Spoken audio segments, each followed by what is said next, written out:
샬롬 반갑습니다. 성도 여러분, 5월 16일 주의 날 예배에 참석하신 여러분들을 주님의 이름으로 축복하고 환영합니다. 자, 오늘 우리에게 주시는 하나님의 말씀 보도록 하겠습니다. 오늘 우리에게 주시는 하나님의 말씀은 마태복음 21장 12절에서 22절까지의 말씀입니다. 마태복음 21장 12절에서 22절까지의 말씀, 우리 같이 한 목소리로 합독하도록 하겠습니다. 시작. 예수께서 성전에 들어가사 성전 안에서 매매하는 모든 사람들을 내쫓으시며 돈 바꾸는 사람들의 상과 비둘기 파는 사람들의 의자를 둘러 엎으시고 그들에게 이르시되 기록된 바 내 집은 기도하는 집이라 일컬음을 받으리라 하였거늘 너희는 강도의 소굴을 만드는도다 하시니라. 맹인과 저는 자들이 성전에서 예수께 나아오매 고쳐주시니 대제사장들과 서기관들이 예수께서 하시는 이상한 일과 또 성전에서 소리질러 호산나 다윗의 자손이여 하는 어린이들을 보고 노하여 예수께 말하되 그들이 하는 말을 듣느냐. 예수께서 이르시되 그렇다. 어린 아기와 젖먹이들의 입에서 나오는 찬미를 온전하게 하셨나이다 함을 너희가 읽어본 일이 없느냐 하시고 그들을 떠나 성 밖으로 베다니에 가서 거기서 유하시니라. 이른 아침에 성으로 들어오실 때에 시장하신지라 길가에서 한 무화과 나무를 보시고 그리로 가사 잎사귀밖에 아무것도 찾지 못하시고 나무에게 이르시되 이제부터 영원토록 내가 열매를 맺지 못하리라 하시니 무화과 나무가 곧 마른지라. 제자들이 보고 이상히 여겨 이르되 무화과 나무가 어찌하여 곧 말랐나이까. 예수께서 대답하여 이르시되 내가 진실로 너희에게 이르노니 만일 너희가 믿음이 있고 의심하지 아니하면 이 무화과 나무에게 된 이런 일만 할 뿐 아니라 이 산더러 들려 바다에 던져지라 하여도 될 것이요. 너희가 기도할 때에 무엇이든지 믿고 구하는 것은 다 받으리라 하시니라. 아멘. 예. 오늘 저는 오늘 읽었던 마태복음 21장 말씀을 가지고 우리의 본질이라는 제목으로 함께 은혜를 나누고자 합니다. 우리의 본질. 본질의 사전적 의미는 본래부터 가지고 있는 사물 자체의 성질이나 모습이라고 이렇게 사전적인 정의가 되어 있습니다. 그러면 지금 저와 여러분들이 보고 있는 이 세상, 그리고 그 세상을 살고 있는 나의 본질은 무엇일까 하는 것이죠.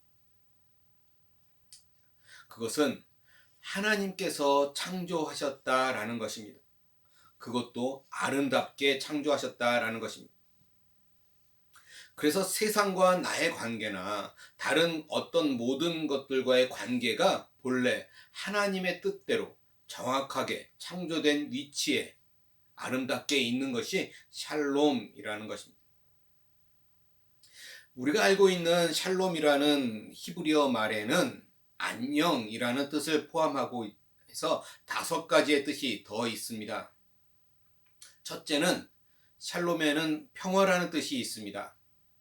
둘째는 평강이 있고, 셋째는 정의입니다.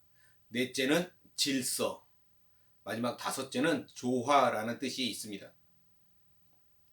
그래서 우리는 그렇게 이런 샬롬을 소망하면서 우리가 샬롬이라 인사하며 지내는 것이죠. 지금 우리의 세상은 많은 부분들이 깨어져 있고 뒤틀려 있지만 그러나 이후에 반드시 이 관계가 회복되게 될 것입니다. 그래서 다시 샬롬이라고 말할 수 있는 그런 관계가 회복되게 될 것입니다. 예수님께서는 이 땅을 회복시키고자 오셨습니다. 모든 깨어진 관계, 그렇죠? 그것의 원인은 우리의 죄 때문일 텐데 그 죄의 문제를 해결하기 위해서 이 땅에 오셨습니다. 예수님은 다시 샬롬의 관계가 회복된 나라를 세우실 것입니다. 예수님께서 이 땅에 오심으로 인해서 하나님의 나라는 시작이 되었습니다. 그리고 예수님이 다시 오실 때 세상은 온전한 하나님의 나라가 될 것입니다. 그래서 예수님께서는 이 땅에서 시작된 하나님의 나라와 완성될 하나님의 나라에 대해서 전하고 또 많은 것들을 가르치셨다라는 것이죠. 자, 이런 사실을 가지고 우리 오늘 본문을 보도록 하겠습니다. 오늘 12절 본문 말씀을 보면 이렇게 기록하고 있습니다. 예수께서 성전에 들어가사 성전 안에서 매매하는 모든 사람들을 내쫓으시며 돈 바꾸는 사람들의 상과 비둘기 파는 사람들의 의자를 둘러 부시고. 오늘 본문은 예수님의 마지막 월요일에 있었던 성전 정화 사건을 기록하고 있습니다. 성전 안에서 매매하는 모든 사람들을 내쫓으시고 돈 바꾸는 사람들의 상과 비둘기 파는 사람들의 의자를 둘러 부시고 라고 말씀합니다. 자, 상황이 매우 격하다라는 것을 우리가 볼 수 있습니다. 그죠? 왜 예수님께서 성전에서 이렇게까지 하고 계실까? 예수님께서 왜 이렇게 하고 계실까요? 그 이유는 성전은 기도하는 집이고 하나님의 집이기 때문입니다. 많은 사람들의 찬양과 환영으로 들어간 이 예루살렘 성전은 예수님의 기대와는 정반대의 모습이었습니다. 마땅히 받으셔야 할 하나님의 영광이 성전에 거하지 않았다라는 것이죠. 그곳에는 수단과 방법을 가리지 않고 부를 추구하고 있는 사람들의 욕심만 그곳에 가득 넘쳐 흐르고 있었다라는 것입니다.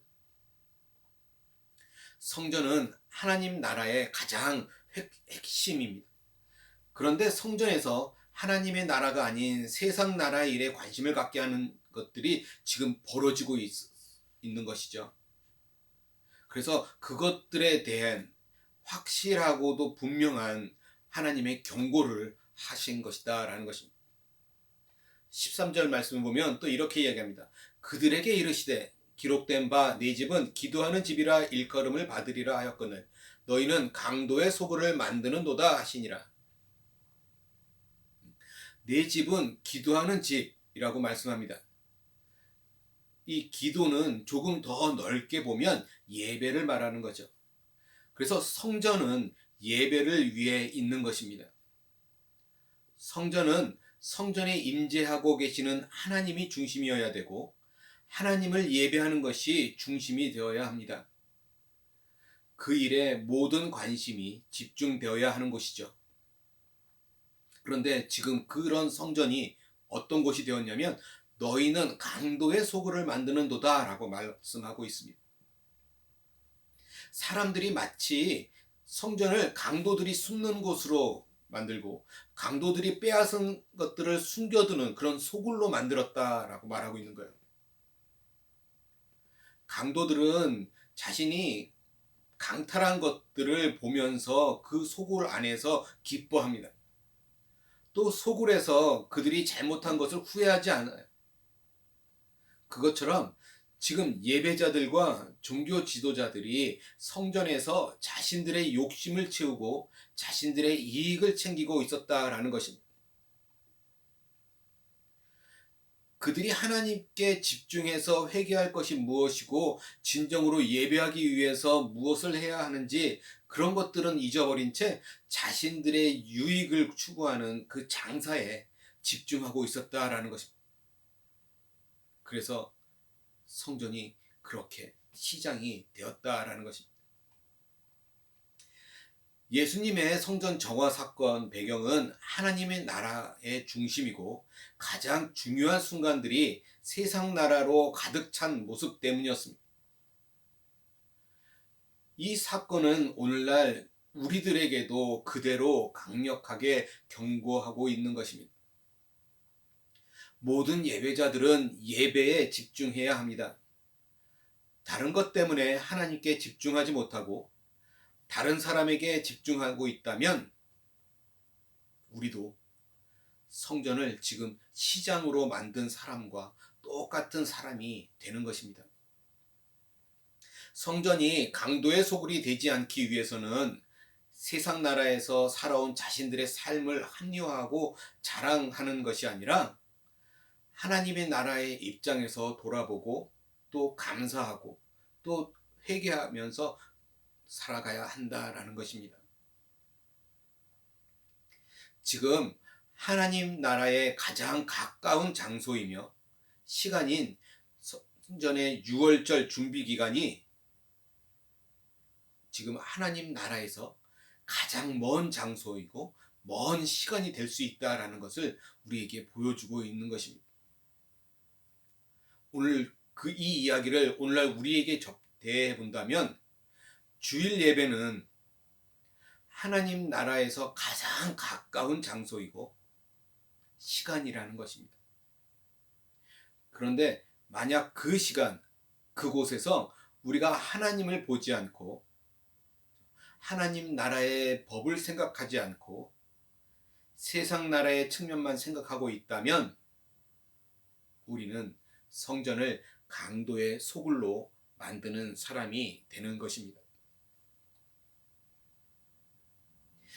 오늘 또 말씀 후반부에 보면 무화과 나무를 발견하고 열매를 찾으러 가셨다가 열매를 발견하지 못하자 그 무화과 나무에 대해서 심하게 책망하는 내용이 나옵니다.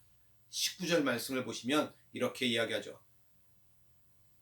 길가에서 한 무화과 나무를 보시고 그리로 가사 잎사귀밖에 아무것도 찾지 못하시고 나무에게 이르시되 이제부터 영원토록 내가 열매를 맺지 못하리라 하시니 무화과 나무가 곧 마른지라. 마가복음 11장을 보시면 예수님께서 이른 아침 예루살렘에 들어오실 때 길가에서 무화과 나무를 보셨습니다. 설익은 무화과 나무라 열매라도 먹을까 하셨지만 그 무화과 나무는 잎사귀만 많을 뿐 열매가 없었습니다. 무화과는 보통 열매가 먼저 생긴 후에 잎사귀가 커집니다. 그러므로 일반적으로 잎사귀가 있다라는 것은 열매가 이미 열렸다라는 뜻인 것이죠. 그런데 오늘 이 나무의 경우는 비정상적인 것입니다. 열매가 열리지 않고 잎사귀만 무성했다라는 것이죠. 열매 없는 무화과 나무를 보시고 예수님께서는 이제부터 영원토록 내가 열매를 맺지 못하리라고 선언하셨습니다. 그리고 예루살렘으로 들어가셔서 성전을 정화하시고 성 바깥으로 나가시죠. 제자들은 다음날 아침 무화과 나무가 뿌리채 마른 것을 보게 됩니다. 무화과 나무의 열매 없는 모습은 열매 없는 당시 이스라엘 백성들의 모습을 그대로 보여주고 있습니다. 선한 행위의 열매 없이 종교적 형식만 가득한 당시의 그 타락한 종교 상황을 잘 보여주고 있는 것입니다. 예수님은 열매 없는 백성이 미래에 어떻게 될 것인지 제자들에게 교훈을 주시기 위해서 이 무화과 나무를 책망하셨던 것입니다. 오늘날 우리들의 신앙생활에서도 잎만 무성한 경우를 많이 보게 됩니다. 열심히 교회 생활을 하는 것 같으나 그 모습이 사람들의 손가락질을 받는 사람이라면 그것은 신앙생활을 하고 있는 모습이 아니라는 것입니다. 오늘날 교회도 큰 교회는 예배 하나를 위해 이벤트처럼 많은 것들을 준비합니다. 때론 감동적이기도 하고 재미있기도 합니다. 그런데 아주 중요한 무엇이 빠져있는 것을 또한 느낄 때가 참 많죠. 그것은 예수 그리스도의 삶입니다. 우리의 예배는 우리의 힘든 세상살이에 대한 위로받는 위로도 필요하지만 또한 세상에서 빛과 소금으로 살 수 있도록 힘을 얻는 예배가 되어야 합니다.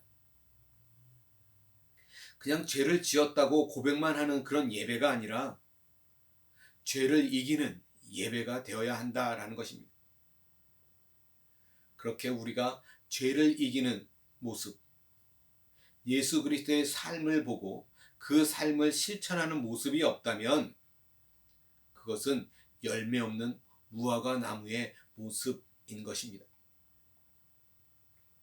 중요한 것은 열매가 없으면 멸망한다라는 사실입니다. 나무나 사람에게 열매는 선택이 아니라 필수입니다.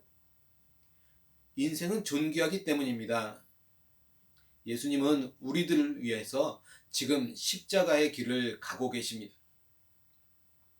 사람들에게 영생이라는 열매를 맺도록 하기 위함이죠. 예수님께서는 영생을 주시기 위해서 처절한 고난의 길을 가시는데 백성이 세상 나라에 정신이 빨려서 하나님 나라의 열매 없는 삶을 살고 있으면 안 된다라는 것입니다. 하나님 나라의 백성으로서 열매는 하나님께 순종할 때 열립니다. 하나님께 순종할 때 천국을 살아가는 것이고 그렇게 살아갈 때 열매를 맺게 된다라는 것입니다. 예수님은 지금 십자가의 길을 가고 계십니다. 사람들을 살리기 위해 가장 큰 고난의 길을 가고 계십니다. 오늘 저와 여러분 우리도 또한 그러해야 한다라는 것입니다. 천국 백성의 열매를 맺기 위해 해야 하는 일들을 더 열심히 찾아서 해야 합니다. 그리고 온 힘을 다해 그 길을 가야 하는 것이죠. 그것이 천국 백성이 가야 하는 본질적인 길이라는 것입니다. 오늘 말씀을 정리해 봅니다. 예수님의 성전 정화 사건과 무화과 나무의 책망 사건을 우리는 보았습니다. 성전 정화를 통해 예수님이 아주 격하고 강력하게 표현하셨어요. 이보다 더 강력한 말씀은 없을 것입니다. 근데 자세히 살펴보면 그 당시 사람들에게 하셨다라고 보여지지만 그런데 자세히 보면 그 말씀은 오늘 예수님 그 이후 시대 우리들에게 초점을 더 맞추고 계시지 않나 생각이 듭니다. 왜냐하면 예수님께서 그 성전 정화 사건을 일으켰을 때 그들은 바로 그 다음날이라도 다시 장사를 시작했을 것입니다. 그렇죠? 예수님의 책망을 받아들이지 않았을 거예요. 그들은 예전 생활로 돌아갔을 것입니다. 사랑하는 성도 여러분, 우리는 하나님의 나라 백성으로서 그 본질의 삶을 살아야 합니다. 오늘 우리 자신의 신앙생활을 돌아보시기 바랍니다. 우리의 모습이 조금 더 아름다운 사람이 되었습니까? 우리가 있는 그곳이 강도의 소굴이 아니라 성전이 되어야 합니다. 우리의 교회가 강도의 소굴이 아니라 성전이 되어야 합니다. 우리가 가야 하는 삶의 길의 목적과 목적지를 정확히 알아야 합니다. 그래야 하나님께서 기대하시는 열매를 맺을 수 있습니다.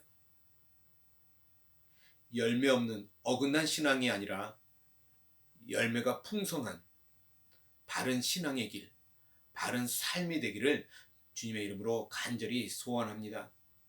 오늘 우리들이 마땅히 걸어가야 할 그 길이 어렵고 힘든 길임에도 예수님이 걸으셨던 그 길을 오늘 저와 여러분들도 따라 걸을 수 있기를 주님의 이름으로 간절히 소원합니다. 기도하겠습니다. 할렐루야, 전능하신 주님을 찬양합니다. 오늘 성전 정화와 무화과 나무의 사건을 통해서 하나님 우리에게 하시는 말씀이 분명히 있을 줄 믿습니다. 우리가 그것들을 놓치지 않게 도와주시고 하나님 우리가 하나님의 백성답게 열매 맺는 삶을 살아갈 수 있도록 도와주시옵소서. 세상 것에 집중하다 하나님의 나라를 놓치는 우를 범하지 않도록 하나님 도와주시옵소서. 날마다 우리의 삶을 통해서 아름다운 열매들이 맺힐 수 있도록 하나님 아버지 함께하여 주시옵소서. 오늘 우리들의 모습을 돌아봅니다. 하나님 우리가 어긋난 신앙의 길을 가고 있지는 않습니까?